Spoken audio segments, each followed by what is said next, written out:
बच्चों को दुआएं, बड़ों को सलाम। फ़िज़ा है मेरा नाम। You are watching morning with Fiza. नाज़रीन, हमारे जो ड्रामाज होते हैं ना, उसमें सबसे फेमस रिश्ता क्या है? सास और बहू। लेकिन सवाल ये है कि क्या हर सास वाकई में विलन होती है, डाइन होती है, या फिर बेचारी जो बहुएं होती हैं वो हर घर की बहू बेचारी ही होती है? आज का हमारा टॉपिक सिर्फ लड़ाई का नहीं है, बल्कि समझ का भी है। क्योंकि देखें ना, ये एक घर जो है ना, वो जो तबाही का घर तब बनता है जब ये दो औरतें आपस में लड़ना झगड़ना शुरू कर देती हैं। और सबसे इम्पॉर्टेंट ये औरतें होती हैं, एक माँ और एक उसकी बीवी। ये दो औरतें एक मर्द की ज़िंदगी में सबसे इम्पॉर्टेंट रोल प्ले करती हैं। और अगर इन दोनों का निज़ाम ख़राब हो जाए ना, तो फिर मर्द बर्बाद हो जाता है, तबाह हो जाता है। हर बहू नाज़रीन अपना घर छोड़ कर आती है, और हर सास अपने बेटे को शेयर करना फिर सीखती है जब बहू लेकर आती है। ऐसे ही है। अच्छा, दोनों तरफ इमोशंस होते हैं, बस लहजा और थोड़ा सा समझ और बूझ जो है ना, उसका फ़र्क होता है। आज हम किसी एक साइड को गलत या सही प्रूव नहीं करने वाले, मगर हाँ, मैं उन बातों के ऊपर बात ज़रूर करूँगी जो रिश्ते को बिल्कुल खामोशी के साथ चुपके से साइड बजा के तोड़ देते हैं। आज खुलकर बात करेंगे कि कभी कभी एक घर बचाने के लिए ईगो नहीं, मोहब्बत की जीत होनी चाहिए। क्या बात है। मेरे साथ मौजूद हैं डॉक्टर अली अजमल, माहिर नफ्सियात है।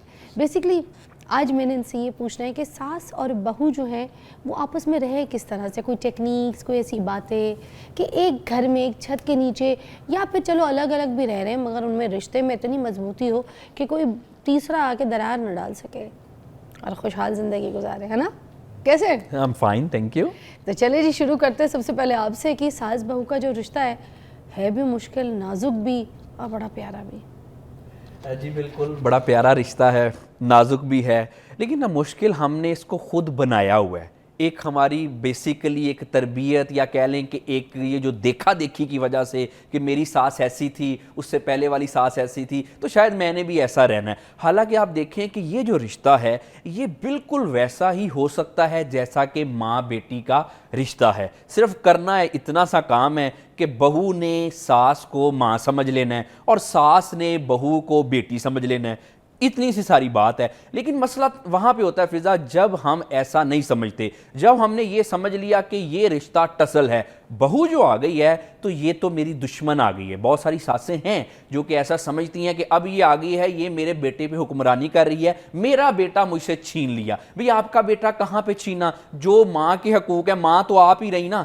अब बेटे की शादी होगी तो ऐसा तो नहीं ना हुआ कि जी जो बीवी है उसकी माँ बन गई, ऐसा तो नहीं होता। लेकिन कहीं ना कहीं जो सासों के माइंड में ये चीज़ ज़रूर होती है कि मेरा बेटा मुझसे छिन गया, मेरी सल्तनत जो है वो छिन गई। हालांकि अगर वो ये देखें कि नहीं, उनका बेटा उनसे छिना नहीं है, उनकी सल्तनत जो है वो डिवाइड नहीं हुई, बल्कि उनको एक बेटी मिल गई है। अगर वो ऐसा सोचें कि बेटा तो था ही था, मेरे पास एक बेटी भी आ गई है, तो अब देखें ये कितना अच्छा हो जाएगा। लेकिन जब ये जो सासें सोचती हैं कि जी मुझसे मेरी सल्तनत छिन गई है, मेरी जो ताकत है वो कम हो गई है, तो फिर क्या होता है? फिर वहाँ पे ना पार स्ट्रगल शुरू हो जाता है। मगर मैं आपकी एक बात से इख्तलाफ नहीं करती यहाँ पर। जब सास और बहू जो है ना वो माँ और बेटी बन जाते हैं, इस रिश्ते में आ जाते हैं, तो मुझे लगता है तब ज़्यादा मसाइल बन जाते हैं। क्योंकि देखिए, एक माँ जो है ना वो अपनी बेटी को डांट भी देगी। मैं फ़राल को लगा भी देती हूँ, मैं गुस्सा भी कर देती हूँ, मैं बात भी सुना देती हूँ, ताना भी मार देती हूँ, मगर अब अगर देखें ना, उसको ये पता है फ़राल को कि ये मेरी सगी माँ है, मैं इसकी कोख से पैदा हुई। और यही अगर सास अपनी बेटी समझ कर अपनी बहू को बातें सुना देगी ना, तो बहू से बर्दाश्त नहीं होना, क्योंकि वो रियल बेटी नहीं है। जी, जी, जी। और फिर कभी ये भी होता है कि देखे ना, नॉर्मली जो माँ बेटी का रिश्ता होता है उसमें बेटी भी आगे से जवाब दे देती है कि मेरी माँ है, ठीक है, बदतमीजी कर लेती है, कभी चीख भी लेती है, हो जाता है रिश्ते में एक छत के नीचे। मगर जब अगर बहू ने अगर जवाब दे दिया ना, तो फिर बेटे को सीधा बोलना है उसने, तलाक दे ऐसे औरत को, निकाल दे इसको घर से, भेज अपने। एग्जैक्टली वो इसी वजह से है ना, क्योंकि माँ बेटी समझते नहीं है ना। अगर बेटी समझे तो बेटी तो बहुत सारी बातें तो सास बहू आपस में अगर सास बहू ही बन के रहें, जो एक रिश्ता अल्लाह ताला ने बनाया है, बनाया कौन सा रिश्ता है? सास बहू को माँ बेटी तो नहीं बनाया, सास बहू ही बनाया। अगर हम सास बहू ही की तरह रह ले तो उसमें क्या मसला? सवाल ये। हाँ, नहीं मैं बात ये, वो रहना तो सास बहू ही है ना, वो चेंज तो नहीं होना। Yes. लेकिन ये है कि इसमें अगर इस चीज को समझें कि वो टसल का रिश्ता नहीं है या झगड़े का रिश्ता नहीं है कि ये मेरी मुखालफ है, ये आ गई है मेरे बेटे पे कब्जा करने के लिए। समझना ये है कि ये मेरी बेटी है। ऑब्वियसली किसी को बेटी या मां समझने से मां बेटी बन तो नहीं जाते, लेकिन ये समझना है कि सास बहू में जो ज्यादा एलिमेंट है वो मां और बेटी का होना चाहिए। क्या बात है जी, बेटी ने अगर आपको थोड़ा सा सख्त बोल दिया, बेटियां माओं से लड़ती है ना, अगर बहू ने भी आपको थोड़ा सा ऊंच नीच का कुछ बोल दिया तो इसमें जी अना का मसला बनाने वाली क्या बात है? क्यों ये हमने कहना कि आने दो मेरे बेटे को, मैं तुम्हें सीधा करती हूं, उसने तुम्हें बहुत सर पे चढ़ा के रखा हुआ है, ये तो नहीं कहना चाहिए। अब देखिए कि यहां पे ये मसला है कि जब हमने ये समझ लिया कि सास बहू होने का मतलब कोई टसल वाला रिश्ता है, मसले बिगड़ गए। लेकिन जब ये समझ लिया कि नहीं ये मेरी बेटी है, जाहिर बात है अभी इसकी जवान उम्र है, यंग है, इमेच्योर है, मेरे जितनी मेच्योर तो नहीं हो सकती, तो मेरी बेटी भी मुझे दिन में फर्ज करें 2 बातें सुना देती है, हालांकि सुनानी तो उसको नहीं चाहिए। हर बात पर एडजस्ट करने के लिए बहू को ही क्यों फोर्स किया जाता है कि तूने एडजस्ट करना है, तुमने एडजस्ट होना है? गलत है, बिल्कुल गलत है, क्योंकि ये एक्सपेक्ट ये किया जाता है कि बहू जो है वो हमने कोई लेके आए हैं। देखिए ना, ये ऑनेस्टली अब फिर सीधी सीधी बात मैं करना चाहता हूं कि हमने तो बहू इसलिए लाते हैं कि घर का काम करेगी आके, कोई मजाइके वाली बात नहीं है। हम तो बहू इसलिए लाते हैं कि जी आके जी मेरा हुक्म बजा लाएगी। हम उस बहू को जो लेके आ रहे हैं आज के माशरे में, वो कोई बेटी बना के तो नहीं लेके आ रहे, हम तो एक काम वाली लेके आ रहे हैं। ज्यादातर मामलात में ऐसा होता है, काम बहू अगर थोड़ा बहुत कर रही है तो मैं इसके खिलाफ नहीं हूं, लेकिन उसको यही समझ लेना कि ये आई है अब हमारे घर में, एक ये समझिएगा बात को कि हमारे घर में एक बाहर का फर्द शामिल हो गया है जो हमारा खूनी रिश्ता नहीं है। अब जितनी भी हमारी फ्रस्ट्रेशन है, जितनी भी हमारे मामलात है, हमने इसके ऊपर ही जो है वो सारे प्रोजेक्ट करने हैं। इसको जो है ना, मैं आपको बात बताऊं, कुछ सासें ऐसे भी करती हैं, या मैं क्या आपको बताऊं, बेटों को ये कह रही होती हैं, ये वर्ड गौर से सुनिएगा, बहुत सारी बहुएं बताती हैं, बेटों को नसीहत कर रही होती हैं कि बीवी के साथ कैसे रहना है, इसको तुन के रखो। ये आप समझें, आप देखें कि क्या माइंड सेट है। कोई खुदा का खौफ करें, अल्लाह ताला माफ फरमाए, ये क्या अपने बेटे को नसीहत कर रही हैं? मगर देखिए सबसे बड़ी जो लड़ाई होती है ना, वो होती है कंट्रोल के ऊपर, के माँ का कंट्रोल रहेगा जो बेटा है उसके ऊपर, या फिर जो बहू है उसका कंट्रोल रहेगा अपने हस्बैंड के ऊपर।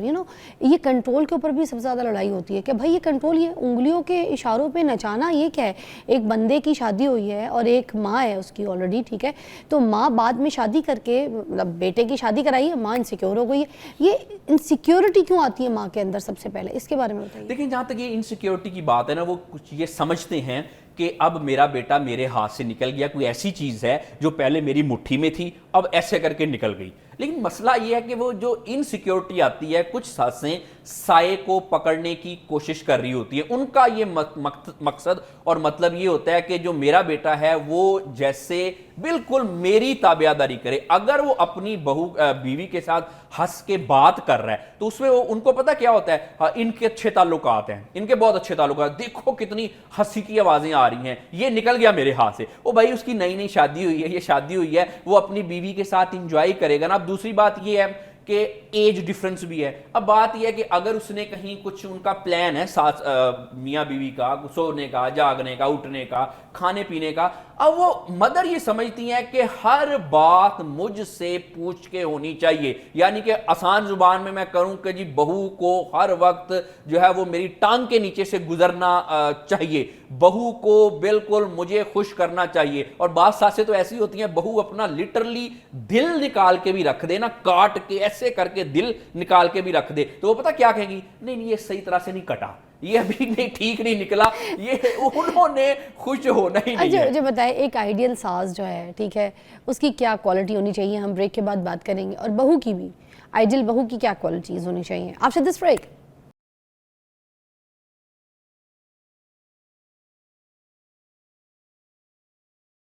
अच्छा, कौन सी ऐसी क्वालिटीज़ हैं जो एक अच्छी सास में होनी चाहिए, वो ज़रूर बताइए। जी, सबसे पहले देखें, जो अच्छी सास है वो मुदाखलत कम करे।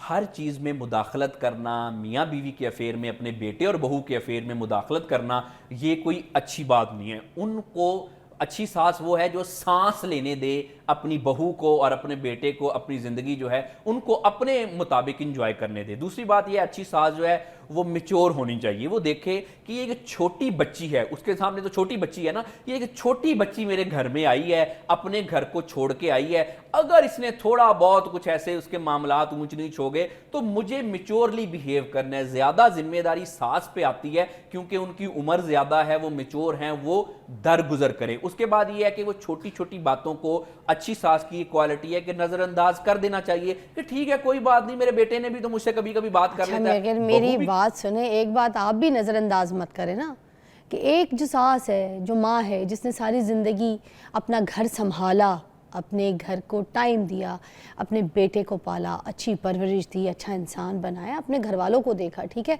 घर गृहस्थी देखी, ठीक है, ऊपर नीचे जो उतार चढ़ाव हैं हालात के वो सब देखे। एकदम से एक बहू आए और आकर अपना रोब जताए और बेटे को अपने उसके साइड पे ले जाए, ठीक है। माँ इग्नोर फील करती है कब? जब उसके बेटे को हैंड किया जाए, जब उसके बेटे को अपने हाथ में मुट्ठी में बंद करने की कोई औरत कोशिश करे। और आपको पता है आज की जनरेशन जो है ना, रिस्पेक्ट करना भूल गई है। ये मैं आपको वैसे बता रही हूँ, आप इसमें दो राय नहीं, आप इसमें आप जाके रिसर्च निकाल लें कि जो आजकल के बच्चे हैं वो माँ की नहीं सुनते, ठीक है। मैं ओवरसीज़ की बात नहीं कर रही, मैं पाकिस्तान की बात कर रही हूँ। तो फिर तो बच्चा तो यूँ निकलेगा हाथ से, और औरत चीज़ ही ऐसी है। जाहिर सी बात है, एक खूबसूरत लड़की, एक हसीन औरत ऐसी सामने खड़ी हो जाए, दो लोग बहस कर रहे हो, एक औरत ने किसी मर्द को ऐसे ही देख लेना तो वो उसकी सपोर्ट के लिए खड़ा हो जाएगा, ना कि घर में उसकी अपनी शहजादी, अपनी बीवी प्रिंसेस आई हुई हो और प्रिंसेस आके कोई शिकायत कर दे, कोई बात कर दे कि ये नहीं यूँ होगा, तो वो फिर माँ किधर खड़ी है, बताइए। देखिए बात यह है कि जहां तक बात है ना कि किसी का किसी के हाथ में होना या कंट्रोल में होना, इस बात को समझें कि जब कोई बीवी आएगी, एक बेटे की आपने शादी की है, तो जाहिर बात है मामलात उस तरह से तो नहीं ना रहेंगे, चेंज तो होगा ना। पहले वो सिंगल था, अब उसकी शादी होगी, जाहिर बात है उसने अपनी बीवी की भी तो कुछ जिम्मेदारियां निभानी है ना, उसकी भी तो बात माननी है ना, उसके भी तो नाजो नखरे उठाने हैं ना, बीवी के मूड भी तो उसने देखने हैं ना। बीवी जब रूठ जाए तो बीवी को भी तो उसने मनाना है ना। तो ये बात आप समझे कि उस पे, मगर एक बात सुने ना, मैं आपके घर के अंदर घुस के आपके सारे रूल्स एकदम से तितर बितर कर दूं। एक जो रूल्स चल रहे होंगे आपके, एक जिंदगी के कोई कहानियां होंगी, आपकी कोई चीजें होंगी, उसको तितर बितर, मैं आपको सिर्फ एक एग्जांपल देती हूँ कि आपका पिछला जो स्टाफ है वो आपके हिसाब से आपकी चीज़ें रखता है, आपके जूते मोज़े कपड़े, खाना पीना, टाइमिंग, किस डलिया में रोटियां आनी है, किस तरीके से खाने टेबल पे लगने, लेआउट क्या होनी है, क्या बनना है, आप नाश्ता क्या। एक लड़की आई है आके, ये नहीं होगा, हमारे घर तो ये नहीं होता था, आपके घर क्यों हो रहा है? नहीं, ऐसे नहीं चलेगा। 12 बजे सो के उठ रही है, टाइम का कोई पता नहीं है, सास ससुर के सामने बैठी है, बस फ़ोन पे ही लगी हुई है। ये सब चल रहा है, यही हो रहा है। और यह बदतमीजी है, जब सास या ससुर सामने बैठे हो आप उनको कंपनी दें, आप उनसे बात कर लें, बुजुर्ग लोग हैं।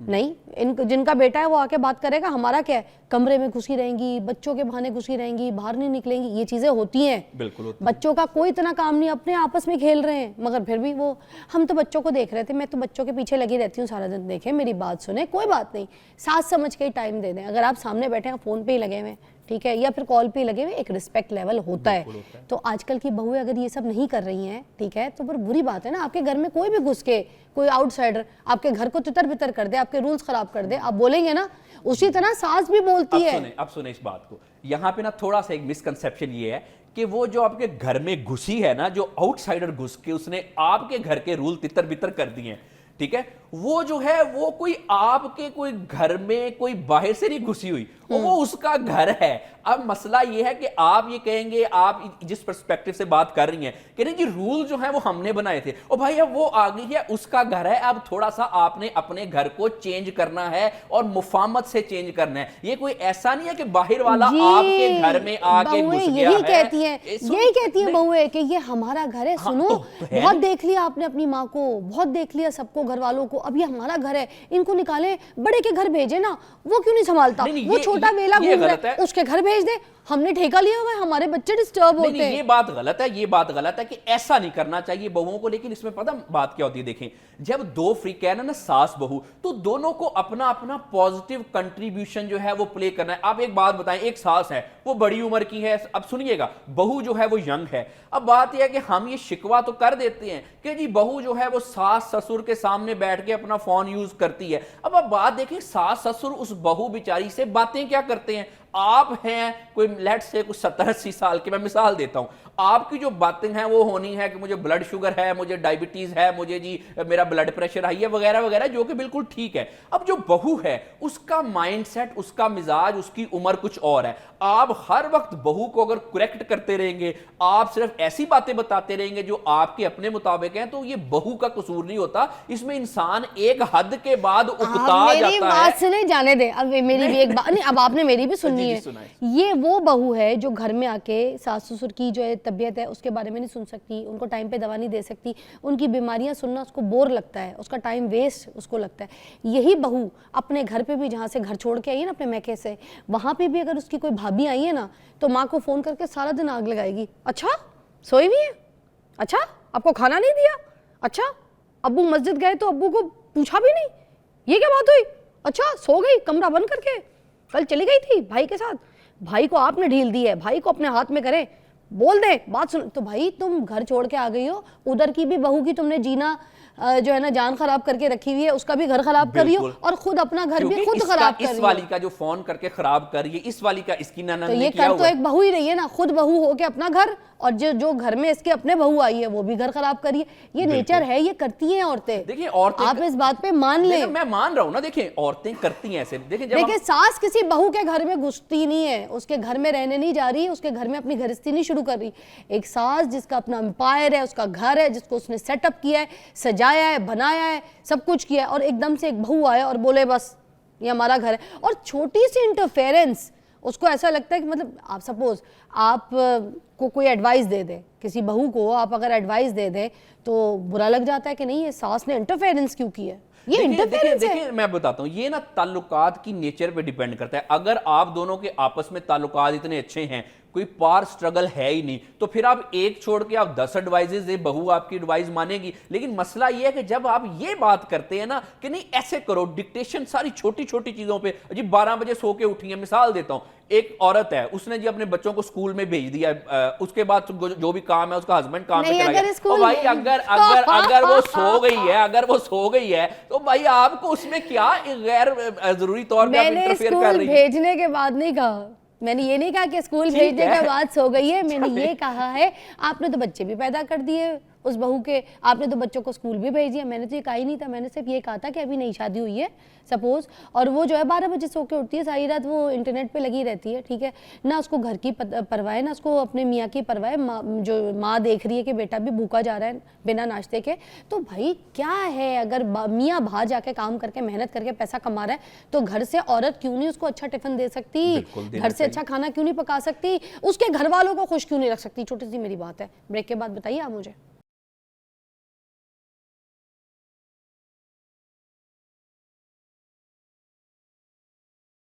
सास बहू के बारे में हम आज बात कर रहे हैं और आप फैसला कीजिएगा कि आज जो हम बहस कर रहे हैं उसमें कौन सही है कौन गलत है। अच्छा, जॉइंट फैमिली सिस्टम जो होता है ना उसमें हमेशा से यही देखा जाता है कि जो सास है ना वो कॉम्प्रोमाइज़ करेगी, क्यों?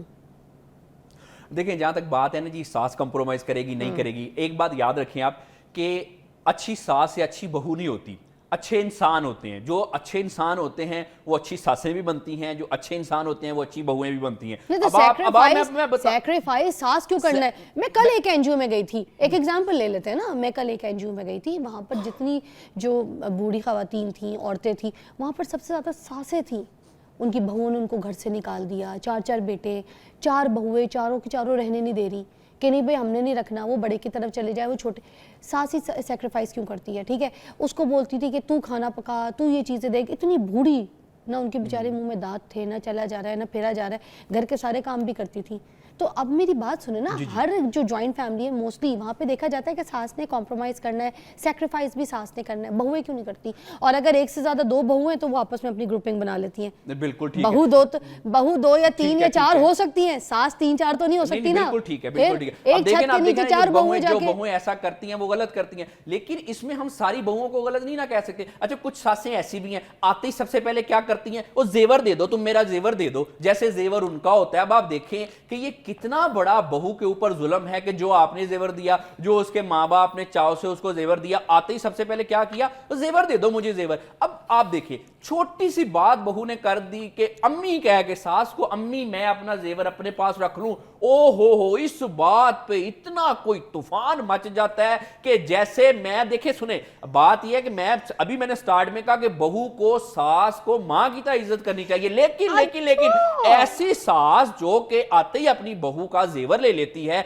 बड़ी मासूम बन के, मजलूम बन के, कि मैं मैच्योर हूं, मैं संभाल लेती हूं, ये बहुत बड़ा जुल्म है। ऐसी सारी सासों को मैं कहना चाहता हूं कि आप अपनी बहुओं का जेवर उनको वापस दें। आप इस उम्र में अपना कोई दवाइयों वाला छॉपर संभाले, आप जेवर ना संभाले। आप कोई अपने दौर की बात कर रहे हैं, अभी जेनजी का दौर चल रहा है। इस जेनजी में तो आप किसी बच्चे से, बच्ची से कोई पेंसिल भी मांगेंगे ना, तीला भी मांगेंगे तो वो नहीं देगी। नहीं, आप मांग के देख ले, आप कुल्फी मांगे आपको तीला पकड़ाएंगी। आज के दौर की लड़कियां नहीं देती हैं। किधर बैठे आप किसी जनरेशन की बात करें, अभी मैंने तो नहीं देखा आज के दौर में कोई बहू इतनी, अभी घर टूट रहे, जेनजी की बात सुन ले। आज के दौर में किसी बहू से उसकी सैलरी मांग के देखें, वो कहेगी कि मेरी कमाई खा रही है ये, मैं पैसा नहीं दे सकती, मुझसे पैसा क्यों मांगा। आज के दौर में सासें एक्सपेक्ट ये करती हैं कि बहू बाहर से कमाए भी, सैलरी भी हाथ में दे और उसके बाद घर का काम भी करे। अगर दो बहुएं हैं, घरों में ज्यादा इज्जत की जाती है जो सैलरी लाके ऐसे करके हाथ में पकड़ाती है। घरों के इशू बता रहे हैं आप, जो मेन इश्यूज है ना वो यही है कि सास को कॉम्प्रोमाइज करना है, सास ने सैक्रिफाइस करना है। ये बात है। अगर अच्छा अब एक बात है, चले मैं आपको एक और बात करती हूँ। अगर मियाँ कमा रहा है, ठीक है, और मियाँ की सैलरी कम है और बहू भी पढ़ी लिखी है और वो भी कमा रही है, उसकी भी सैलरी इस हिसाब की है कि दोनों मिलके जो है ना घर चला सकते हैं, बच्चे पल सकते हैं, और जो सास ससुर हैं उनके भी दवाई वगैरह के अखराजात उठाए जा सकते हैं और ज़ईफ़ है, तो इसमें क्या बुराई है? अगर एक मर्द कमा सकता है और अगर एक औरत भी इस्टेब्लिश है, बाहर जाके पैसा कमा रही है, तो उसका पैसा सिर्फ उसका क्यों हो जाता है? वो भी अपने घर पर लगा सकती है ना, उसमें कोई बुराई नहीं है। और अगर से वो अपने ऊपर लगा रही है अपनी शॉपिंग, अपने कपड़े, और सास जो है खास खास के मर रही है, बेचारी बीमार है, अस्पतालों के चक्कर लग रहे हैं, और बेटे की सैलरी इतनी नहीं है, तो भाई अगर जिस बेटे ने अपनी बीवी को बाहर निकलने की इजाज़त दी है, दुनिया के सामने जाओ, मर्दों में उठो बैठो काम करो, पैसा कमाओ, अगर वही पैसा थोड़ा बहुत अगर उसने अपने घर की इन्वेस्टमेंट में, चीज़ों में, अखराजात में, किसी के इलाज में लगा लिया, तो कौन सी बुराई है? कोई बुराई नहीं है, वो नेकी समझ के भी लगा सकती है ना। आप बहुओं को क्या सिखा रहे हैं? आप बहुओं को सिखा रहे हैं कि नहीं? आप बात मेरी सुन ले, फिर आप आज की बहुओं को सिखा रहे हैं, वो उसको अपनी खुशी से लगाने दे, उसको ऑन करें कि हाँ मेरी बहू भी मेरे बेटे के साथ शाना बिशाना खड़ा होके कंट्रीब्यूट कर रही है। प्यारी बेटी, बहू मेरी प्यारी बेटी, जो तुम कंट्रीब्यूट कर रही हो मैं उसको एक्सेप्ट करती हूं। ये नहीं चल घर में पैसे लगा, तू अनोखी आई है, पढ़ी लिखी, तू अनोखी कमा रही है, तो ऐसे सासें करती हैं। आप फिजा आप जर्नलाइज कर, सुनने आप मैं आपको एक डॉक्टर साहब, ये बहुत चंद गिनतियों के इश्यूज आप बता रहे हैं। बताता हूं, आप ना अभी आपको सासों का पता नहीं है, क्योंकि आपकी सास है अच्छी, इसलिए आपको लगता है कि सारी दुनिया की सास अच्छी है। तो जो मेरी सास है ना, मैं आपको सब ये बता दूं कि जो एजाज है वो कुछ भी नहीं है। मेरी सास उनसे ज्यादा ताकतवर है, अच्छा खाए पी, ताकत वाली, प्यार मोहब्बत वाली, मगर गुस्से वाली, उसूलों वाली। गलत बात वो बर्दाश्त नहीं करती मेरी, गलत वो मेरी सुनती नहीं है। मुझे स्नब करना है तो स्नब भी कर देती हैं, जहाँ मैं सही हूँ प्यार करेंगी, लाड देंगी, शॉपिंग भी कराएंगी, मुझे चीज़ें गिफ्ट भी करेंगी, मगर जहाँ मैं गलत हूँ वहाँ फ़ौरन कहेंगी लड़की ऐसा माहौल है हमारा, ये घर है, ये चीज़ें ये ऐसे चलनी है, वो मुझे साफ कह देती हैं। और ये अच्छी बात है। खुश हैं आप? हाँ, और मैं इसीलिए सुनती हूँ, नहीं मैं इसलिए सुनती हूँ क्योंकि मुझे अपना मुझे घर का, उनके घर का माहौल के हिसाब से अपनी चीज़ों को एडजस्ट करना है। ये नहीं कहना कि आप छोड़े, जैसे मैं कह रही हूँ वैसा होगा, ऐसे थोड़ी होता। आपकी सास ऐसे करती है तो खुश है ना, दिख तो खुश रही है, वेरी गुड। अब मैं यही तो बात कर रहा हूँ, मैं खुश वो क्यों? सास नहीं है, वो आपकी सास है। मैं खुश क्यों? मुझे एजाज ने समझाया है, मुझे एजाज ने समझाया। मेरी अम्मी के असूल चलते हैं, मेरी अम्मी का एक दबदबा है, मेरी अम्मी के असूलों के खिलाफ कोई बच्चे जो है ना नहीं जाते, और अम्मी ने उनके असूल बड़े अच्छे बनाए हुए। तो क्या हो गया अगर मैं जाके उनके असूलों के हिसाब से जी लूं, उसमें कौन सी बुराई है? बिल्कुल कोई बुराई नहीं। फिर मैं थोड़ी बहुत फरमाइश करूं ना तो वो मानेंगी। आप खुश इसलिए मगर मैं जाके उनके असूलों को खराब कर दूं, कोई नहीं मानेगा। आप खुश इसलिए हैं कि आपको सास नहीं मिली, आपको माँ मिली है, जो आप उनका सुन लेना। मुझे माँ नहीं चाहिए, मुझे सास ही उनका रवैया चाहिए, यही तो भाई समझा रही हूं मैं साहब आपको। की सास का रवैया ही माँ अरे वाला है। खुदा सुने, के सुने, लिए सुने। बात समझे आप मेरी, सास को सास रहने दे, देखें वो सास का खुद एक खूबसूरत रुतबा ममता है, का एक एलिमेंट होता है। माँ आपकी अपनी माँ होती है। अच्छा, सुने, चलें, वो सास को आप सास रहने दे, एक बड़ा फिजा खूबसूरत सा रिश्ता रिश्ता नहीं है। बदलता, आप सास सास सास होती, नहीं नहीं नहीं, सास सास होती सास ही है, होती माँ माँ होती है,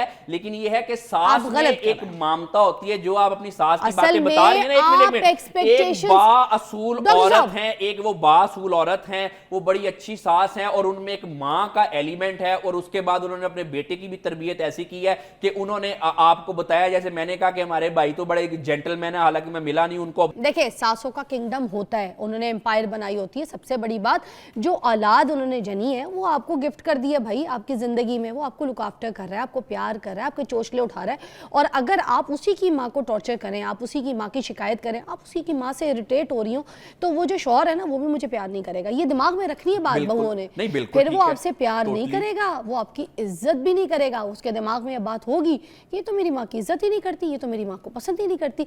तो भाई छोटी छोटी ख्वाहिशें अगर सास की पूरी कर दी जाएं, अगर बहुएं छोटी सी लाडियां, जैसे आपकी लाडी उठा रहा है आपका मियाँ, उसी तरह अगर आप किसी सास की लाडी उठा लेंगे तो क्या चले जाता है। मगर रिश्ते को रिश्ता रहने दें। सास, मैं ये कह रही हूँ, आप एक्सपेक्टेशंस जो है ना माँ वाला मत रखें।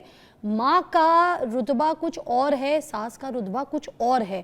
दोनों के ग्राफ हैं अपनी अपनी जगह, मगर रिश्ते अलग अलग हैं। देखिए, ना, रिश्ते मतलब बिल्कुल अलग अलग हैं। माँ भी, बाप भी, सास भी, ससुर भी, हस्बैंड वाइफ, ये अलग अलग रिश्ते हैं। लेकिन मेरा पॉइंट ये है कि एक जिस रिश्ता सास में, आपको अपने शोहर के तवस्सुस जिस से मिल रहा सास है, में, और एक रिश्ता आपको अल्लाह ताला जिस ने दिया है कि सास- आप उसकी कोख से जिस पैदा हुए, वो सास माँ में, है। ठीक है, जिस सास में एक हद तक ममता नहीं है, जो मदरहुड नहीं है, वो कोई अच्छी सास नहीं होती। मेरा पॉइंट ये है। ममता क्या होती है? ख्याल करना, माफ करना, दरगुजर करना। बच्ची है, अगर इमेच्योर कर भी ली हरकतें तो मैं मेच्योर हूं। अगर मियां बीवी के दरमियान में कोई झगड़ा हो गया तो बाद का बहू को भी समझाना और अपने शौहर को भी समझाना। वो बात सासें तो ऐसी हैं, सुने ना, अब ये सुनिएगा, ये यहाँ पे माशरे में हो रहा है। बात सासें फिजा ऐसी हैं कि मियां बीवी सुबह झगड़ा हुआ, नॉर्मल झगड़ा होता है, वो जी मियां झगड़ा करके अपने ऑफिस चला गया, काम पे चला गया, बीवी घर के कामों में लगी, शाम को आगे वो भूल गए, फिर भी इकट्ठे। बात सासें ऐसी है, ऐसी मजलूमियत का चोगा ओढ़ के कैंची चलाती है ना, जैसे ही हस्बैंड घर आया जो कि भूला हुआ है, इधर आओ बेटा, इधर आओ बेटा, मेरे पास बैठो बेटा, तुम्हें मेरी कसम अब ना लड़ना बेटा, ना लड़ना। वो जो सुबह का गया हुआ है वो लड़ लुड़ के भूल भी गया, उसने हंसी खुशी रहने लग गए, बेटा तुम्हें मेरी कसम ना लड़ना। वो बेटा फिर बीवी को गालियां निकालना शुरू हो गया। इस तरह से करके वो मैनिपुलेट कुछ सासें करती हैं। थैंक तो आप यू देखिए सो मच डॉक्टर साहब, बहुत एक डिफरेंट सी बहस रही है। ठीक है, आज हमने सास बहू के हिसाब से इस टॉपिक को एलैबोरेट किया है। उन्होंने जो है ना बहू को सपोर्ट की डॉक्टर साहब ने, और मैंने सासों को सपोर्ट की है। मुझे ये लगता है कि जैसे मैंने अपनी भी एक्सपीरियंस आपके साथ शेयर किया, क्योंकि सासें जो होती हैं ना वो बेचारी मजलूम सी होती हैं, मासूम सी होती हैं। और मैं आपको सच बताऊं, जब वो अपने बेटे के लिए बहू ब्याह के लेकर आती हैं, ठीक है ना, तो उस वक्त वो इनसिक्योरिटी का शिकार हो जाती हैं, इसमें कोई डाउट नहीं है। सारी ज़िंदगी जिस पौधे को आप पानी डालते हैं ना, और उसके बाद वो पौधा आपके पूरे गमले समेत उठा के आपकी सामने से अपनी आंखों से थोड़ा सा दूर ले जाए, तो आपको तकलीफ होती है कि जिसे मैं रोज़ पानी डालती थी, अब मैं उसे पानी नहीं डालूंगी, अब उसकी नशोनुमा के लिए कोई और आ गया। तो फिर, और जब उसकी फिर नशोनुमा सही ना हो, उसको सही से देखा ना जाए, बच्चे की टेक केयर ना हो, तो वहाँ पर भी सास जो है ना बहुत गुस्सा करती है कि मैं किसको ब्याह के ले आई हूँ, क्योंकि उसको दुख ये होता है कि मैंने किस औरत के हवाले अपनी औलाद को कर दिया। तो कहने का मतलब ये कि छोटी छोटी चीज़ें जो दर गुजर करें, सास से सेक्रीफाइस करवाना इट्स नॉट इम्पॉर्टेंट। जितने भी गुस्से वाली जल्लाद सास हो, पास बैठें, टाइम दे, किडल करें, हग करें, शील बी नॉर्मल, कुछ अच्छा पका के बैठ जाएं, चाय पिए उनके साथ, शील बी नॉर्मल। नॉर्मल आपने करना है, हर चीज़ का हल आपके पास है, बहुओं के पास है। एक ब्रेक के बाद मिलते हैं।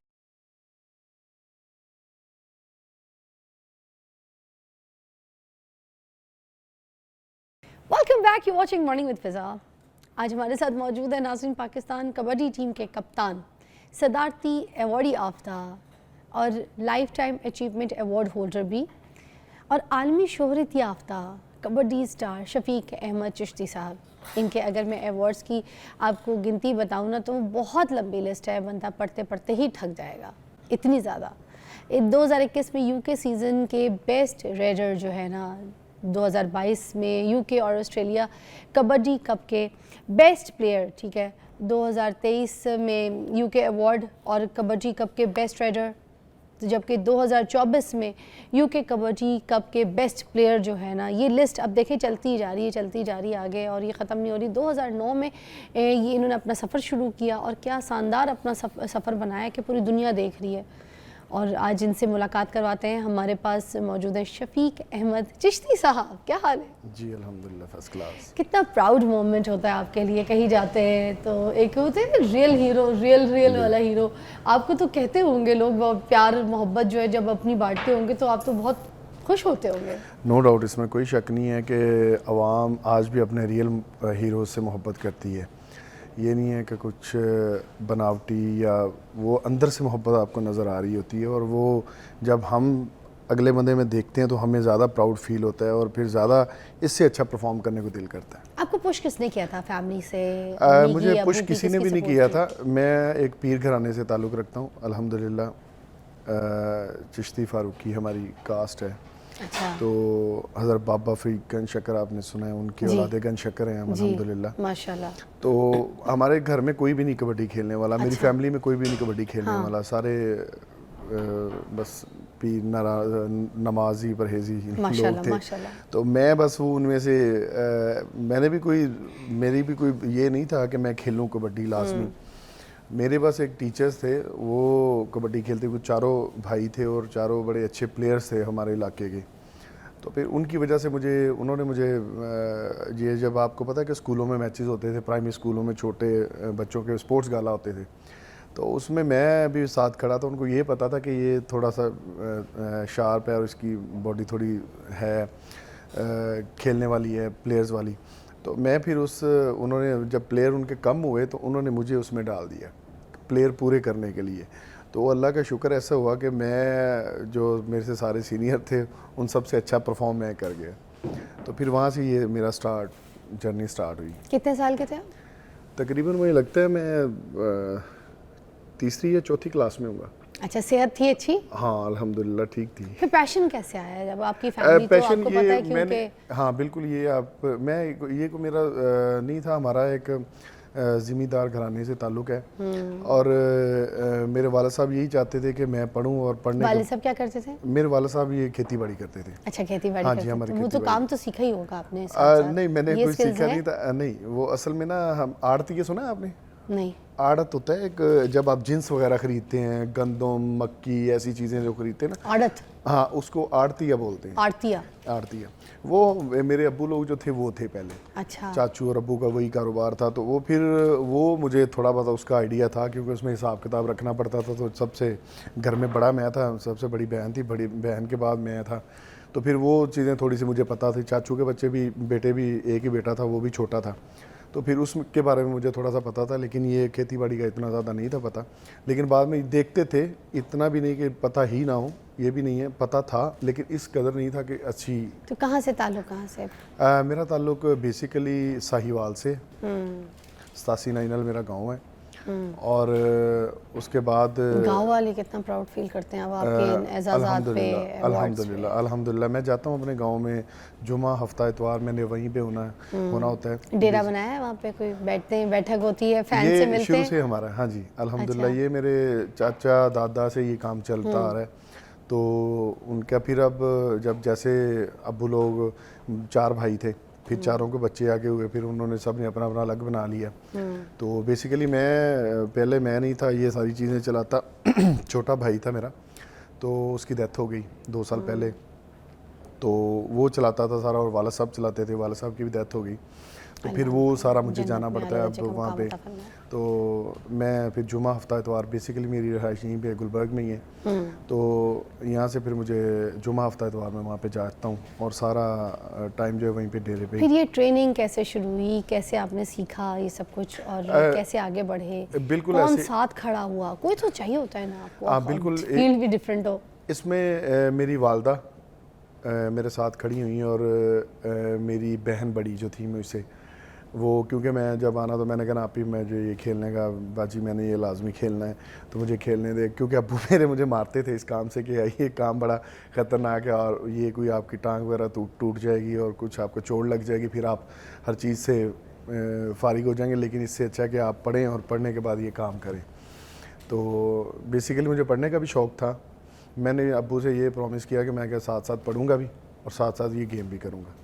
और चूँकि मेरे वालिद साहब बिल्कुल इस चीज़ को लाइक नहीं करते थे, तो मैं उनसे चोरी ये ट्रेनिंग करता था। मेरी वालदा को और मेरी बहन को पता था।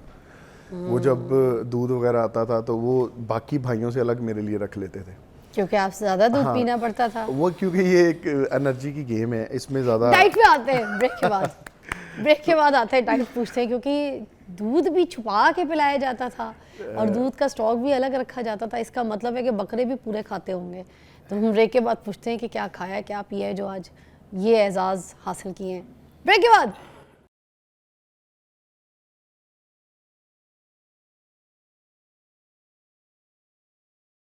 Welcome back, you watching morning with Fiza. और चिश्ती साहब हमारे साथ मौजूद है। डाइट पे बात कर रहे थे, कह रहे थे कि अम्मी जो है ना, वो जब दूध आता था तो दूध एक्स्ट्रा जो है वो निकाल के साइड पे रखती थी और वो पिलाती थी। तो कितना कोई दूध पी जाते थे? बेसिकली मैं आपको सही बात बताऊं, हम जब मैं ट्रेनिंग में था तो मैं तकरीबन कम व बेश 2 से 3 किलो जो था वो मेरा डेली का दूध था। क्या उम्र क्या थी उस वक्त? उस वक्त मुझे लगता मेरी उम्र होगी 16, 17, 18 साल है। यस। अच्छा, मेरे जो हस्बैंड है ना इजाज़, वो भी इतना ही कोई दूध पीते थे। वो तो अभी भी पी जाते इतना दूध। वो गांव से किसी ताल्लुक रखते हैं? नहीं, गांव से नहीं, वो है तो सियालकोट से, मगर दूध वगैरह डाइट में इतनी है। सियालकोट भी एक पहलवानों का शहर ही है।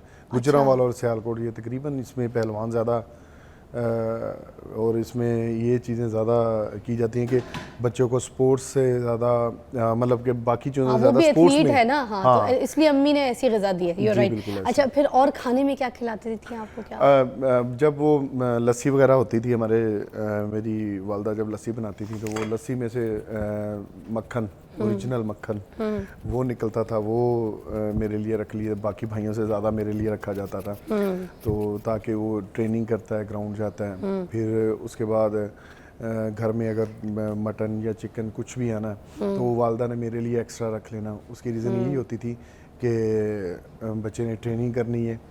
तो मेरे वाले साहब कई बार उनसे लड़ते भी थे कि आप ये इसको गलत ट्रैक पे डाल रहे हैं, तो आप ये बड़ी चोट वाली गेम है। क्योंकि वाले साहब जानते थे इस चीज़ को, खेले तो नहीं थे लेकिन ये जानते लाजमी थे कि ये कबड्डी जो है ख़ासकर ये बड़ी हार्ड गेम है और इसमें चोट लगने का 110% चांस होते हैं। तो वो फिर इसलिए मुझे कहते थे कि आप इस चीज़ को छोड़ो और बाकी चीज़ें करो। तो अच्छा, मक्खन खाते थे, देसी मक्खन वगैरह रोटी पे रख के? हाँ। कोई, अच्छा मैंने देखा है कि कोई भी इजाज़ भी क्या करते हैं, एथलीट है ना, तो वो कोई भी सालन हो उसके साथ रोटी के ऊपर अच्छा खासा मक्खन रख के खाते हैं। बस वो इसी वजह से ना मक्खन, उससे क्या मिलता है आपको? क्या उससे एनर्जी, वो देखें वही तो ताकत है असल। आप जब सारी चीज़ों को, दूध को, लस्सी को, सबको नचोड़ के, दही को नचोड़ के जो उसका मिक्सचर एंड पे निकलता है वो यही है। अच्छा, जैसे सारी गेमों के मजमूए को कबड्डी कहा जाता है। वो आप खाते हैं देसी घी, शक्कर, उसमें मेवा जाट डाल के? बिल्कुल। वो देखें, अगर वो इससे क्या होता है? इससे आपकी बॉडी स्ट्रांग होती है, आपके जो मसल्स होते हैं वो स्ट्रांग होते हैं, आपके जो विटामिन होते हैं बॉडी में वो पूरे, कैल्शियम पूरा, हर चीज़ पूरी होती है। थोड़ी बहुत डाइट आप लोग की मुझे भी आ गई ना? नहीं, आपको मुझे लगता है ये जितना आपने मुझे बताया आपको सारी आती है। मैंने नई नई सीखी है और नया नया खाना भी शुरू किया है। मैं अपनी बेटी को भी खिला रही हूँ, फुटबॉल सीख रही है। अच्छा, सही है, खिला सकते हैं, ये चीज़ अच्छी है ना? ये ग्रोथ के लिए बड़ी अच्छी चीज़ें हैं। अच्छा। ये तो नेचुरल चीज़ें हैं। देखो, ये हमें खिलानी चाहिए हाँ, ना? बिल्कुल। एक चीज़ है स्टीरॉयड। आजकल जो आपने देखा होगा अक्सरियत में लोग स्टीरॉयड की तरफ बहुत ज़्यादा बच्चे जाते हैं। तो ये चीज़ें फिर वो हम जैसे मतलब जो, मैं तो नहीं मतलब, लेकिन ऐसे लोग बहुत सारे हैं जो फिर उस यूथ को ये बात समझाते हैं कि ये टीका लगा लें, ये गोली खा लें, ये कर लें, ये वो कर लें। ये नहीं सही चीज़ है। मतलब मैं ये चाहता हूँ कि ऐसी चीज़ नहीं होनी चाहिए। जो हमारे स्पोर्ट्समैन खालिस होनी चाहिए। हाँ, और जब आप स्टीरॉयड यूज़ करते हैं तो वो आप चंद महीनों के लिए, घंटों के लिए, साल के लिए या 2 साल के लिए आप करते हैं। हाँ, ये जो आप नेचुरल डाइट है। अम्मी ने बहुत मेहनत की। पिन्नियाँ खिलाई आपको? वो जो लड्डू होते हैं बना के उस तरह से, पिन्नी के हम सही लड्डू खाए, कहते हैं मजे के होते हैं, तिल के लड्डू जिसे हम कहते हैं, पंजीरी के लड्डू, पंजीरी के लड्डू, उसके अंदर बड़ा तिल डालते हैं ना। हाँ बिल्कुल। वो तो अभी लास्ट टाइम तक मेरी अम्मी की 6 महीने पहले डेथ हुई है, तो वो तो लास्ट टाइम तक बनाती थी और रखती थी। उनको पता था मैंने जब टूर पे जाना होता था तो वो काफी सारे बना के मुझे दे देती थी, साथ में लेके जाओ। मेरी सास ने मुझे बना के दिए थे पैकेट में इतने सारे, मैं खाई, जितने मजे के होते हैं। वो मतलब वीक में एक मैं लाजमी खाता था। जब भी कनाडा, इंग्लैंड, अमेरिका, जहाँ भी टूर पे जाना, वो एक लाजमी है। बहुत अच्छे। अच्छा, और दूसरा गोश्त के बारे में भी बताइए, बीफ खाते हैं, मटन खाते हैं, बछड़े का खाते हैं? बच्चे का होता है, बच्चा ही होता है, बच्चा, कट्टा बकरा इसमें बताइएगा। तो बकरा खा लेते हैं? बकरा और मुर्गा तो हमारी समझ लेके एक वीक ही मैंने 4 बार 5 बार खाना। एक बकरा अगर रोस्ट कर दूं पूरा खा जाएंगे अभी? नहीं, एक सवाल है। नहीं, क्यों ऐसे तो नहीं होता। नहीं, एक प्लेयर जो होता है उसकी डाइट जो होती है, ये जो पहलवानों वाला डाइट, ये एक मैं और आपको क्लियर करूं, जो कुश्ती और कबड्डी, इन दोनों में बहुत डिफरेंस है। कुश्ती होती है ये आपके इतने से हिस्से में हो जाएगी। कबड्डी जो है ये समझ लेके इसमें शार्पनेस भी चाहिए, इसमें आपको ताकतवर होना, बड़ा जिस्म होना, आपके मसल्स बड़े होने, आपकी फुर्ती, आपकी स्ट्रेंथ, आपका मतलब कि जो भी एक बॉडी की जितनी भी गेमें हैं उन सब के मजमूए में जो चीज़ होती है उसको कबड्डी होती है वो। और इसमें सारी चीज़ें आपको चाहिए, रनिंग भी चाहिए आपको, ताकतवर जिस्म भी चाहिए। तो ये आप इतने से एरिया में नहीं वो खेली जाती। इसका होता है तकरीबन 75 से 80 फुट का एक साइड पे, 75 से 80 फुट का एक साइड पे। तो ये तकरीबन मतलब 150। तो इतना बकरा खा के तो आप सुस्त हो जाएंगे। हाँ, बॉडी काम तो अगर ज़्यादा खाएंगे तो आप सुस्त हो जाएंगे। आपके इसका बॉडी के अंदर 100 kg 110 kg तक आपका वेट हो तो ये बड़ा अच्छा है। तो कितना कोई आपने फिर किलो बकरा खाना है? मुझे लगता है आज तक तो मुझे लगता है बहुत ज़्यादा खा गया होगा। Thank you so much again. और हम एक ब्रेक लेंगे, दोबारा आपको ज्वाइन करते हैं, आ जाइए।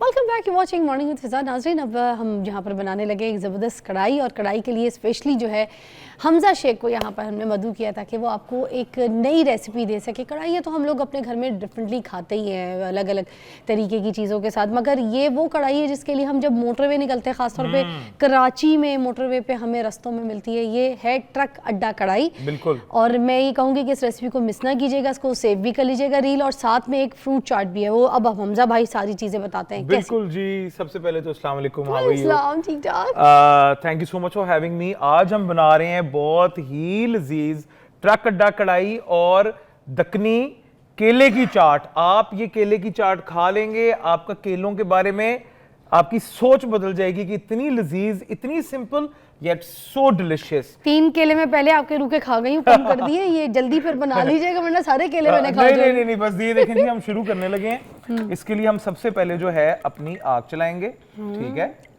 और चूल्हे की आग चूल्हे की आग चलाए। अच्छा, मेरी इन बातों को ना फिजा पकड़ती हैं। अच्छा, और हम इसके अंदर ऐड करेंगे ऑयल, तकरीबन हाफ अ कप, तकरीबन 1.25 किलो मुर्गी के लिए। अच्छा, ठीक है, हाफ अ कप 1.25 किलो मुर्गी के लिए। और हम इसके अंदर डायरेक्टली अपने चिकन को पहले, और नाज़रीन मैं आपको बता दूं, यहाँ पे ना मैं खुद भी बहुत जल्दी हमज़ा शेख बनने वाली हूँ, इस वजह से क्योंकि मैं हमज़ा भाई की सारी चीज़ें सीखना शुरू हो गई हूँ। और मैं यहाँ से जाके घर पे पकाती भी हूँ। ये बात नहीं है कि मैं यहाँ से सीखती हूँ और घर ट्राई नहीं करती, क्योंकि मुझे इनकी रेसिपीज बहुत अच्छी लगती हैं। नहीं, और फिजा बनाती हैं और मुझे बाद में पूछती भी, तस्वीर भेजती हैं कि हमज़ा भाई ये देखें कैसा बना है, और 95% चीज जबरदस्त और सही बनी होती है। अच्छा, खाने को मुश्किल नहीं करना चाहिए। मुझे हमज़ा भाई एज ए शेफ इनकी रेसिपी इसलिए डिफरेंट लगती है क्योंकि इनकी खानों की जो रेसिपी है ना वो आसान होती है, और औरतों को वैसे ही वो देख लें, औरतों को वही चीज़ें पसंद आती हैं जो बहुत जल्दी बन जाएं, टाइम टेकिंग भी ना हो, बच्चों को टाइम दे सके, घर वालों को दे सके, बाकी अपनी ज़िंदगी भी तो है उनकी, यही नहीं कि चूल्हे पे खड़े में। तो ये रेसिपीज आपकी आसान होती है। बिल्कुल। अच्छा फिजा, हम ये जो कढ़ाई की आपको रेसिपी दे रहे हैं, ये एज इट इज़ आप मटन में और बीफ में भी बना सकते हैं। उसमें आपने बस ये करना है कि आपने मटन को पहले चढ़ा लेना है प्रेशर कुकर में, और आपने उसको थोड़ा सा पानी, खड़े गरम मसाले डाल के, तो आपने उसको गल जाएगा जब, तो आपने यखनी अलग कर लेनी है, सेव कर लेनी है थोड़ा सा इसको मॉइस्चर देने के लिए, और फिर आपने इस प्रोसेस को इस तरह चलाना है बीफ में और मटन में, दोनों में।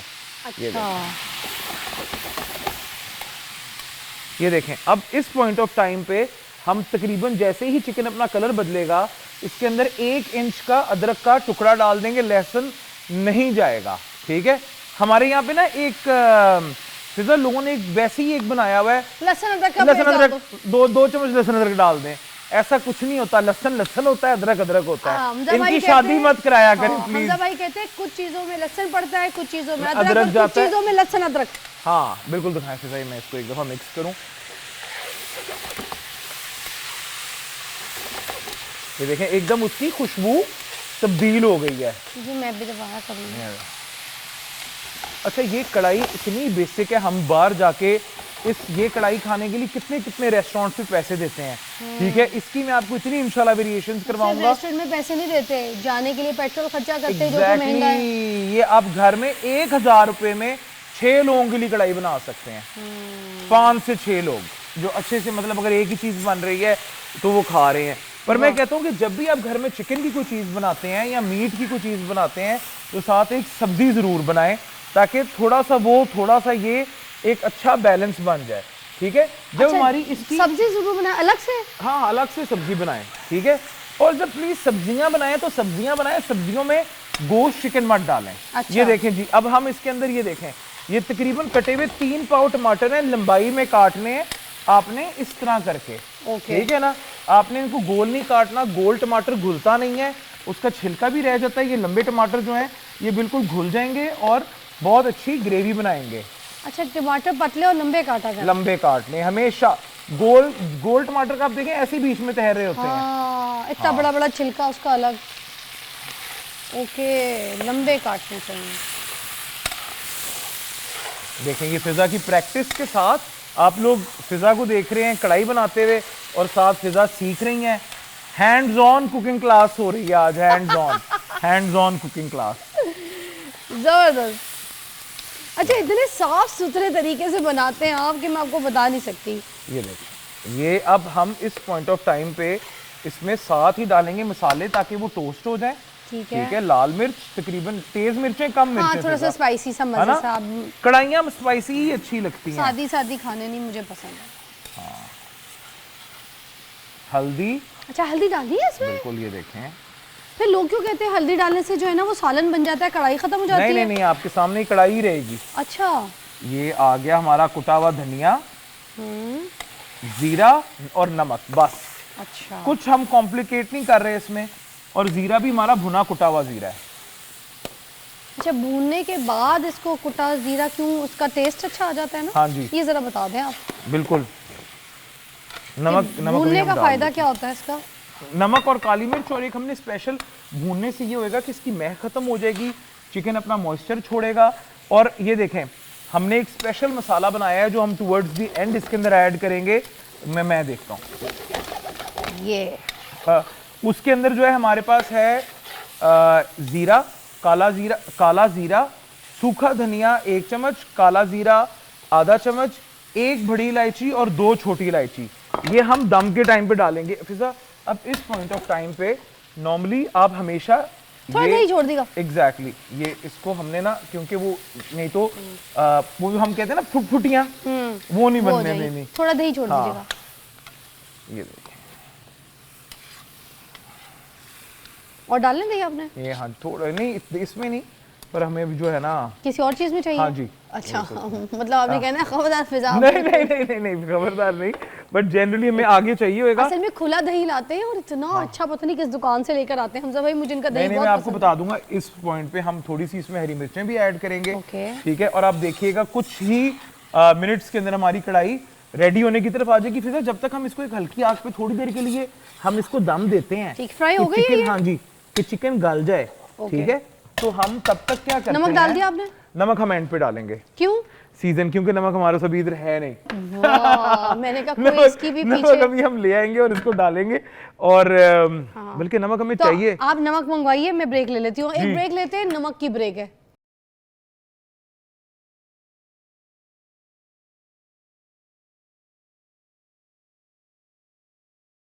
Welcome back. और ये देखें जबरदस्त कढ़ाई यहाँ पर इस पोजीशन में आ गई है। अब क्या क्या डालेंगे अब इसके अंदर हम डालेंगे नमक, ठीक है। और इसको इसके बाद अब हमने थोड़ा सा भूनेंगे, जिस तरह फिजा भून रही हैं आपने इसकी थोड़ी भुनाई। हाँ जी, कैसे करें? आपने ये देखें, आपने इसकी भुनाई करनी है थोड़ी सी, ठीक है। जब ऑयल ऊपर आ जाएगा ना, देखिए मसाला आ गया है, अब आपने इसकी भुनाई करनी है, ठीक है।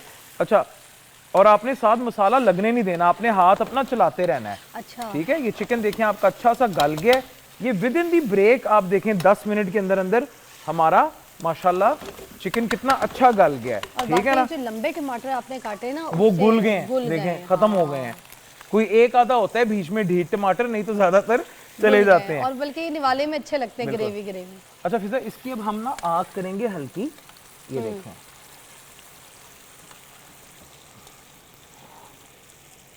ये देखें। अच्छा ये देखें, अब हम इसकी करेंगे आग हल्की और इसमें डालेंगे हम अपना स्पेशल मसाला जो हमने एक बड़ी इलायची, दो छोटी इलायची, थोड़ा सा 1 टीस्पून काला जीरा और 7 सूखा धनिया लिया है।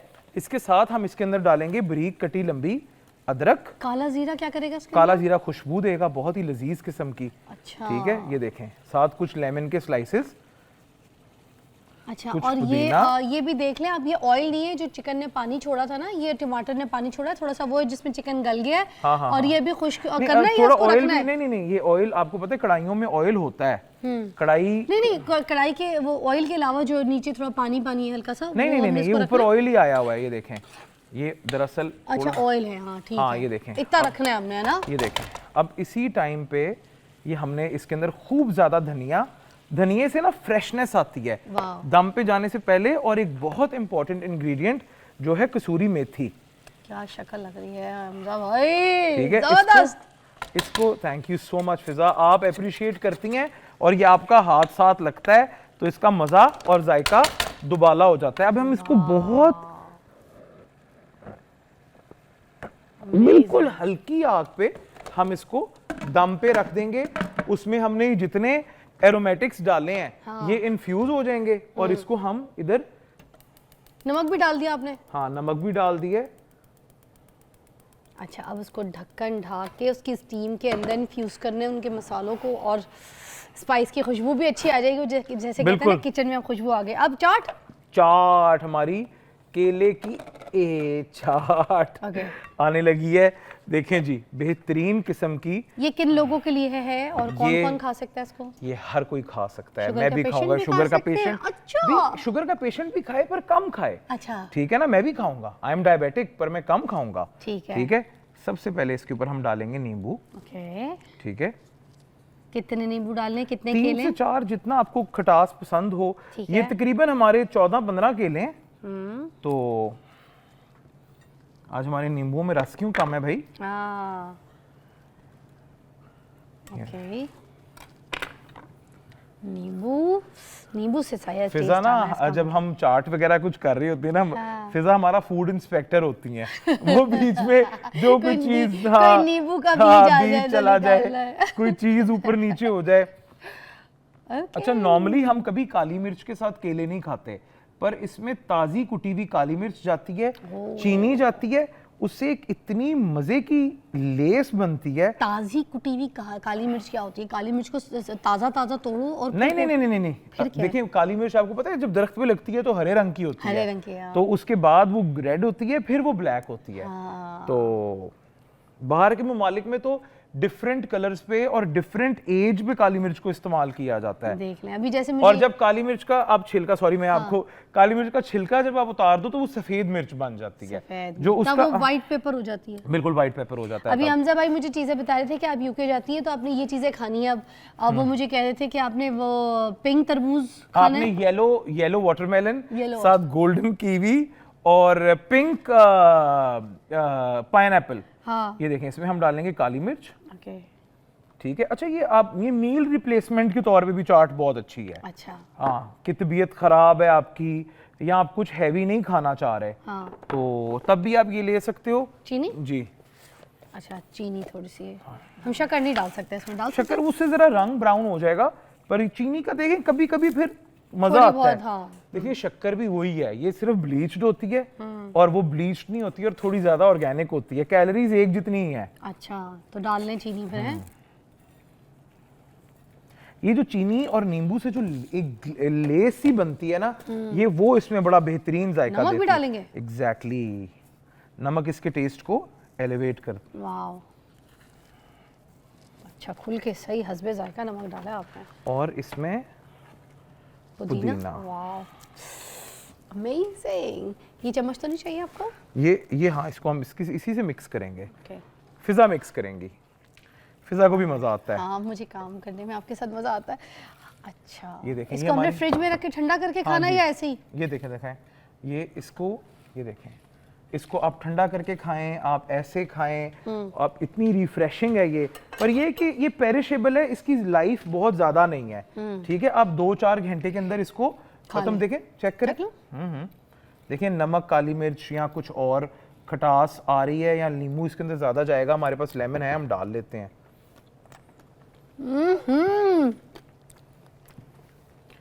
अच्छा, चीनी और जाएगी? नहीं, बहुत मजे है, ठीक है ना, बैलेंस है। बहुत मजे किया,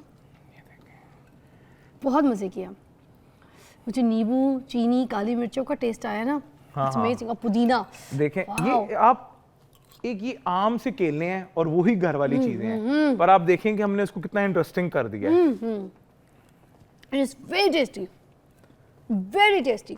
और आप जब भी ये बनाएं, आप छोटे साइज के केले लें, आपने बहुत बड़े बड़े फाइबरस बनानास नहीं ले लें, और इससे बहुत ही अच्छा आपका ये होएगा। और साथ साथ ही मैं अपनी, बहुत अच्छा फ्लेवर है, बहुत अच्छा फ्लेवर है, कढ़ाई भी हमारी तैयार है। ये देखें माशाल्लाह, केले बालों के लिए इतने अच्छे हैं, बच्चों के बालों के लिए, स्किन के लिए, हाइट के लिए, ग्रोथ के लिए। पोटेशियम है इसके अंदर, आप देखें पोटेशियम है, और आपके गट के लिए बहुत अच्छे हैं। जिन बच्चों का कद नहीं बढ़ता उनको ये खिलाएं, केले से लंबे होते हैं। बेहतरीन। देखिए पोटेशियम होगा तो कैल्शियम अब्सॉर्ब होएगा, नहीं तो आप कैल्शियम पीते रहें, कोई उससे फर्क नहीं पड़ेगा, है ना। मजा आ रहा है आपको?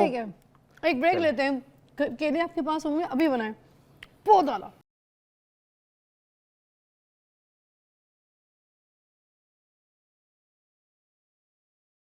Welcome back. और देखें, अकेले केले की चाट, सिंपल, वरना हम चाट तो उससे कहते हैं ना जिसमें बहुत सारे फल एक साथ डाल देते हैं, फिर हम कहते हैं चाट बनी है। और अकेले केले की इतनी टेस्टफुल चाट, भाई इसके फायदे भी बताइए आप हमें। केला इटसेल्फ देखें, इट्स अ सुपर फ्रूट, ठीक है, मील रिप्लेसमेंट है, प्री वर्कआउट बहुत अच्छा है। अगर आप चाहते हैं कि आपकी बॉडी के अंदर कैल्शियम और दूसरे विटामिन सारे अब्जॉर्ब हों, तो पोटेशियम का होना बहुत ज़रूरी है। और केला is banana naturally, it's potassium rich, आपकी बॉडी को बहुत अच्छे तरीके से ये एनर्जी देता है। अगर आपकी शुगर लो हो रही हो, it's little high in sugar, but इसकी अफादियत बहुत ज़्यादा है। आप जितने भी देखें शुगर फ्री डिज़र्ट्स और चीज़ें, उसमें मिठास केले से ली जाती है, ठीक है। और ये जो लोग कहते हैं ना आप डायबिटिक हो तो आप केले को हाथ ना लगाओ, ऐसा कुछ नहीं है। आप केला खाओ, पर अब इसका मतलब ये नहीं है कि 6-6, 8-8 केले खा जाओ। एक केला या 2 केले अगर आपने खा लिए तो आप ब्रेक दो। और आपको हर बॉडी को पता होता है उसकी शुगर किस चीज पे एस्केलेट करती है, ठीक है ना। जब आपको डायबिटीज होती है उसके 1-8 साल के अंदर आपको पता चलना शुरू हो जाता है। अच्छा, तो ये बड़ी बेहतरीन वो है, और फिर ये गट के लिए बहुत अच्छा है। और देखें जो हमने चाट बनाई है, मैं आपको उसकी छोटी सी स्टोरी सुनाऊं, बड़ी प्यारी है। क्या? ये मेरा एक दोस्त था स्कूल में, मूसा, उसकी नानी अम्मा हमें ये चाट बना के खिलाती थी, और वो हैदराबाद की थी। तो वो बताती थी कि जब वो लोग छोटे थे इन 60s एंड 50s उस जमाने में, तो उनके स्कूल के बाहर ये एक उस पे बंदा बना के ये चाट पत्तों में डाल के बेचता था। पत्तों में? हाँ, तो कहती हूँ उसको मैंने बनाते हुए देखा, और वो तब से बना रही थी। हाँ। और जब मैं क्लास 6, 7, 8 में था, तब से हम ये उनसे हमने सीखी, और तब से हम बना रहे हैं और खा रहे हैं। तो इसकी ये एक थोड़ी सी इसकी मैंने कहा स्टोरी भी आपको बता दूं। इसका हमने दक्कनी चाट क्यों रखा है, केले की दक्कन की चाट, तो वो इसीलिए इसका हमने ये नाम रखा है। और मैंने कहा क्यों ना मैं वो चीजें बताऊं जिनकी लेगेसी है, मतलब जो बकायदा देखे ना कितनी मजे की 5 चीजों से बनी है। हाँ, पर कितना फुल हो गई हूं मैं, ऐसे जैसे मैंने बहुत कुछ खा लिया। देखिए इसमें पुदीना है, पुदीना क्या करेगा जाके अंदर आपके, फीलिंग फुल मैं, क्योंकि इसके अंदर कैलोरी रिच है थोड़ी सी। अच्छा। पर हाँ, कैलोरीज केले के अंदर होती हैं। इसके अंदर थोड़ी सी चीनी है, नींबू है, नमक है। आपके ये अगर आप थके हुए हैं और आपको थकावट हो रही है और आपका सालन, रोटी और चावल खाने को दिल नहीं कर रहा, आप 2-4 केले काटें, ऊपर नमक, काली मिर्च डालें, चीनी नहीं डालनी, शक्कर डाल लें।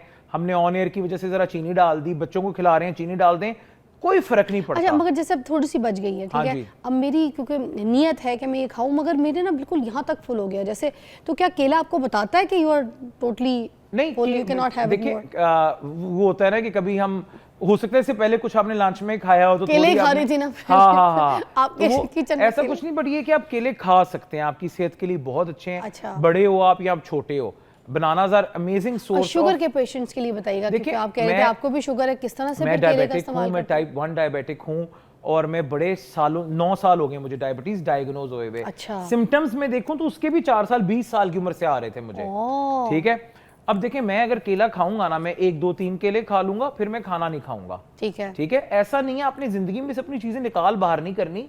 आप खाएं, रोज मत खाएं, हफ्ते में 2 दिन केला खा लें, 2 दिन अमरूद खा लें, 1 दिन सेब खा लें। तो शुगर के पेशेंट को कोई इतना खतरा नहीं है, कुछ नहीं कहता, मतलब यू कैन हैव इट।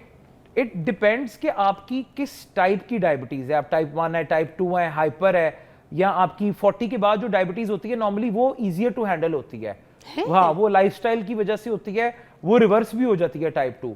पर जो टाइप 1 है ना, उसको रिवर्स करना मुश्किल होता है, उसके लिए हम इंसुलिन लेते हैं। मुझे मेरे अक्सर दोस्त रेकमेंड करते हैं अपना वेट लूज करो, ऐसे करो वैसे करो, पर हमारे लिए वेट लूज करना एट टाइम्स इजी नहीं होता, क्योंकि दिन में 2 से 3 दफा अगर इंसुलिन इंजेक्ट हो रही है तो फिर आपको बहुत ज्यादा हार्ड वर्क करना पड़ता है। फिर काम, हार्ड वर्क और वेट लॉस जो है ना, वो सब साथ इकट्ठे एक अजीब सा एमेलगमेशन बन जाता है। तो ये सारा सिलसिला है। किसी दिन करेंगे डायबिटीज पे भी शो। ज़बरदस्त। हमने यहाँ पर ट्रक अड्डा कढ़ाई बनाई है, फिर ये केला चाट, और हमने हेल्थ को भी डिस्कस किया। अपना बहुत ख्याल रखिएगा, फिर मिलते हैं। खुदा हाफिज़।